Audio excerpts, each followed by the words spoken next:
Thế giới hôm nay xin chào các bạn. Nói chuyện với người lạ là một trong những hình thức trò chuyện phổ biến hiện nay, khiến giới trẻ thích thú. Một vài ứng dụng như Omegle hay Ome.tv. Nếu bạn từng xem Rambo, có lẽ bạn sẽ biết rất nhiều trai xinh gái đẹp trên đó. Tên Việt Nam của em? Em tên là Lâm Đình Hiên. Xem anh lâu chưa? Dạ không, em đâu xem anh đâu, em xem anh biết hả? Ý là không xem anh nhiều nhưng mà vẫn vào group đúng không? Vẫn tham gia cộng đồng đúng không? Không, em rời rồi. Tuy nhiên, nhiều cuộc gặp mặt sẽ khiến bạn phải kinh hồn bạt vía vì những trò troll của đối phương.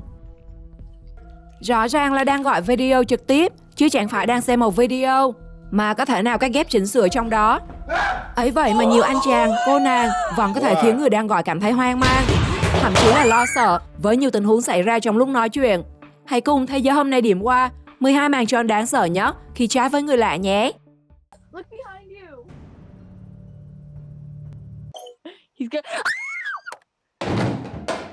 12. Chuyển động sau gương. Hãy nhìn tấm gương phía sau của anh chàng này. Bạn có thấy điều gì đang xảy ra hay không? Hàng những người đang nhìn anh chàng qua camera cảm thấy rất hoang mang, thậm chí là lo sợ. Nó như một cảnh rùng rợn trong một bộ phim kinh dị. Mọi người khi thấy điều kỳ lạ đã ra sức cảnh báo, ra hiệu cho anh chàng, nhưng mọi thứ có vẻ đều vô ích.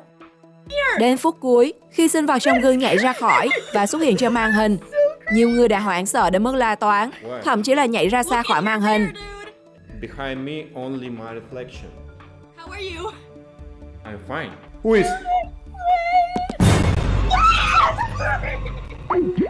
Trong khi đó, anh chàng này lại cười nắc nẻ trước màn troll của mình.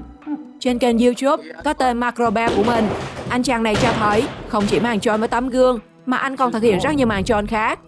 Nhưng đa phần đều khiến người khác hoảng sợ vì sự quỷ dị của những màn troll đầy điên rồ.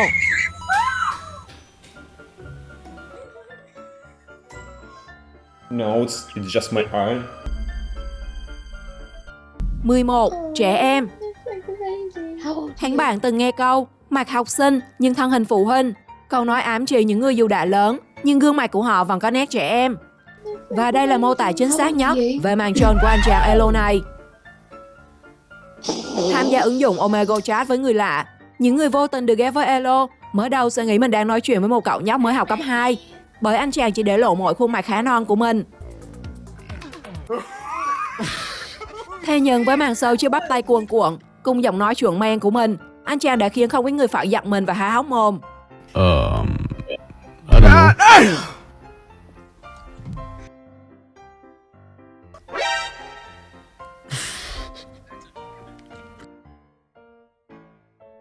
Một anh chàng khác trên kênh YouTube, Dimitris, cũng khiến không ít người ngỡ ngàng với việc mặt và thân chẳng liên quan đến nhau. Phải nói anh có một gương mặt cực kỳ baby, thế nhưng thân hình lại thuộc hàng Dreamer chính hiệu, khiến các anh chàng nể phục, còn các chị em thì phát cuồng khi nhìn thấy.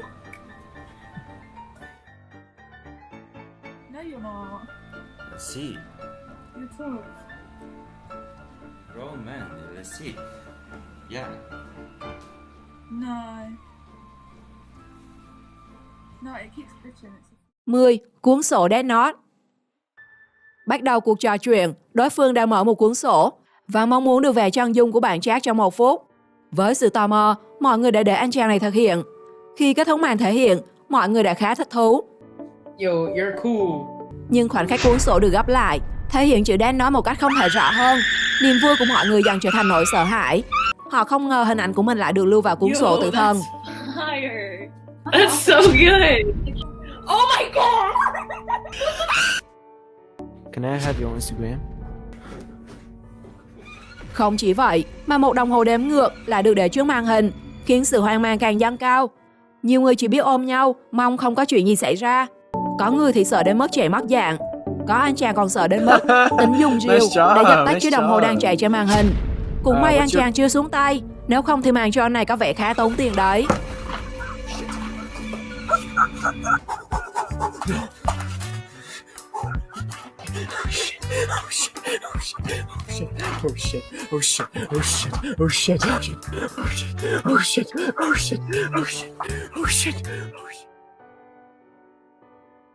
Chiến, bàn tay trong tủ quần áo. Lại là anh chàng trên kênh Macrobell. Hẳn anh ấy phải là fan cuồng của thể loại kinh dị. Hãy nhìn màn cho lần này của anh ta. Một bàn tay quỷ dị, đen xì từ đâu xuất hiện bên trong tủ quần áo. Because do it. Anh chàng kia đã kiểm tra nhưng không có gì bên trong. Stop. What's wrong? Tuy nhiên, anh ta vừa ngồi xuống không lâu thì thứ bên trong đột nhiên xông ra dọa người. Những người có trái tim mỏng manh chắc hẳn sẽ ngất ngay trước màn hù dọa này. Bạn có nghĩ thế không? Để lại comment dưới phần bình luận cho mọi người biết nhé. Some editing stuff or whatever.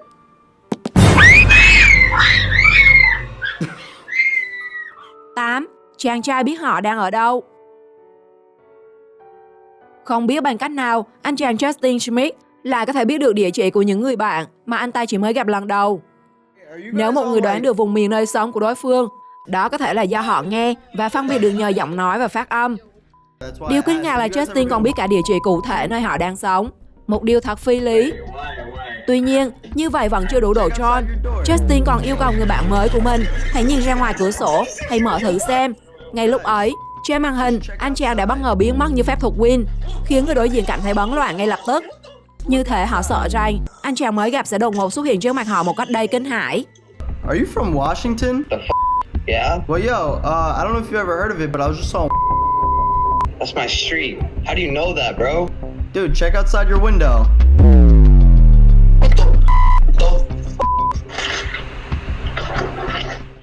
Không chỉ biết nơi ở của người lạ, với sức mạnh linh thông của mình, Justin còn biết được cả tên của người khác.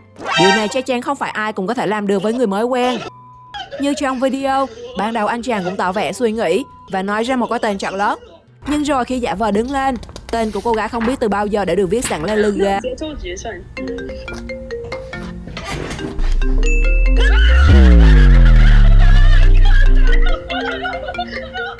7. Ảo thuật déjà vu. Với lợi thế sinh 3, anh em nhà này đã khiến ra một màn ảo thuật gọi là déjà vu, khiến mọi người lác mắt. Với những người lạ vừa mới chat với họ lần đầu, họ không hề nhận ra là ngoài anh chàng đang xuất hiện trước mặt họ, thì vẫn còn hai anh chàng khác có ngoại hình y chang đang đứng phía sau. Họ liên tục thay thế vị trí của nhau, khiến đối phương nhầm tưởng rằng họ biết làm các manh lới trong ảo thuật. Và đến khi nhận ra sự hiện diện của bộ ba, thì tất cả mới bật cười vì sự ngô nghê của mình. Like that? Is that how you spell it? That what the fuck? What? Was that good? Wait, what's the other dude's name? No, you're Alexander. Alright, I got you. Alright, ready? Alright. Is this your name? Is right, right? Quick with it. Twin? Do I have a certain now? Yeah. What the fuck? 6. Bức tranh. Các màn tròn người lạ của các thanh chat trên mạng xã hội đã không ít lần khiến người đối diện cảm thấy đổ mồ hôi. Chỉ có một bức tranh treo trên tường thôi, họ đã biến hóa, trở nên có linh hồn hơn. Nó thành một thứ đáng sợ. Bạn sẽ cảm thấy thế nào nếu một ngày bức tranh trong nhà của bạn bỗng dưng có thể cử động như thế này? Chia sẻ cho mọi người biết nhé.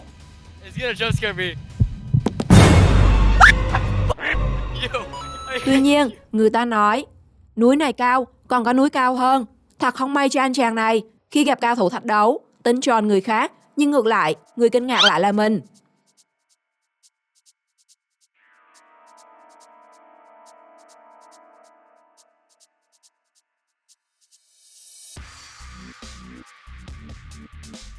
Năm. Biến mất. Là một màn tròn biến mất cực kỳ độc đáo. Anh chàng này đã có một màn tròn điên rồ, khiến nhiều người lạ đều phải hoảng hồn. Trong lúc cuộc nói chuyện qua lại đang diễn ra bình thường, thì như làn sương, anh chàng này lại từ từ biến mất trong không trung. Trò đùa điên rồ này đã khiến không ít người giật thót tim. Đó là chưa kể, anh chàng cứ hiện lên rồi lại biến mất liên tục. Nói thật thì màn tròn đã khiến anh chàng như một hồn ma, thích hiện lúc nào hiện, ẩn lúc nào thì ẩn, đầy kinh ngạc. So isn't the age of consent 16 there? 4. Sinh vật đáng sợ. Nói chuyện trên Omegle, người đàn ông này đã khiến rất nhiều người tránh xa máy tính điện thoại. Vừa được kết nối, màn hình của những người lạ sẽ xuất hiện một quái nhân kỳ lạ. Anh ta không có chân, chỉ có đầu, thân và nhiều cánh tay đang quơ quào. Chưa dừng lại ở đó, một bóng ma đáng sợ còn hiện lên hù dọa những người đang ngồi trước màn hình. Những người lạ tham gia kênh chat đều từ sự tò mò mà chuyển sang kinh hãi, thậm chí có người vừa thói đã thoát chat ngay lập tức.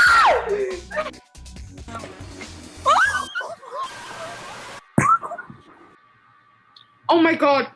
Girl, what the? Oh my god, no, no. 3. Búp bê. Búp bê là một trong những món đồ chơi gắn liền với những hình ảnh bí ẩn, kỳ dị. Để cho những người trong ứng dụng chat của mình, anh chàng này đã dày công dựng lên một màn kịch đầy kinh hoàng. Theo đó, một con búp bê được đặt trên chiếc tủ sau lưng của anh. Trong lúc nói chuyện, con búp bê sẽ tự động di chuyển, thu hút sự chú ý vào nó. Và trong khi mọi người bắt đầu cảm thấy lo lắng, thì con búp bê đột nhiên nhảy đến hù trước màn hình với khuôn mặt quỷ dị. Điều này khiến mọi người đều la toáng lên, nhiều người là còn ao chát nhanh như một cơn gió. No, it's just a doll. It would just move. It just blinked. No, of course no. You are a liar. Thanks. My mom says the same. What? 2. Idol Hàn Quốc. Bạn có bao giờ suy nghĩ đến việc sẽ vô tình bắt gặp một idol nổi tiếng khi đang lướt web hay không? Nếu đó là thần tượng của bạn, chắc hẳn bạn sẽ sướng phát điên đấy. Trên kênh YouTube Dopey Brad, chủ nhân của kênh đã dùng rất nhiều idol của Hàn Quốc để troll để thực hiện màn troll bá đạo.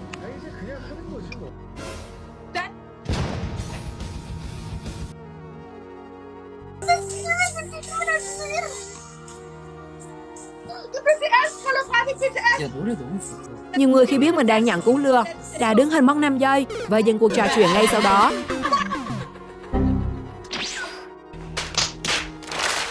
1. Chiếc hộp. Các cô gái này đang trong tình trạng rất hoang mang. Họ đang cố cảnh báo cho người bạn chat của mình về một người lạ mặt đang trốn trong chiếc thùng phía sau. Nhưng anh chàng này lại chắc chắn chiếc thùng của mình không hề có gì cả. Tuy nhiên, trước sự kích động của các cô nàng, anh chàng cũng đành phải đứng lên đi kiểm tra. Tuy nhiên bên trong thùng hoàn toàn trống rỗng, khiến tất cả đều thấy bàng hoàng. Thế nhưng ngay giây sau đó, mọi thứ trở nên ám ảnh. Thứ nguy dị trong thùng bất ngờ xuất hiện trước màn hình, khiến các cô nàng hét toáng, trợn tròn cả mắt. Trong khi nam thanh niên đang có vẻ rất thích thú trước màn show này.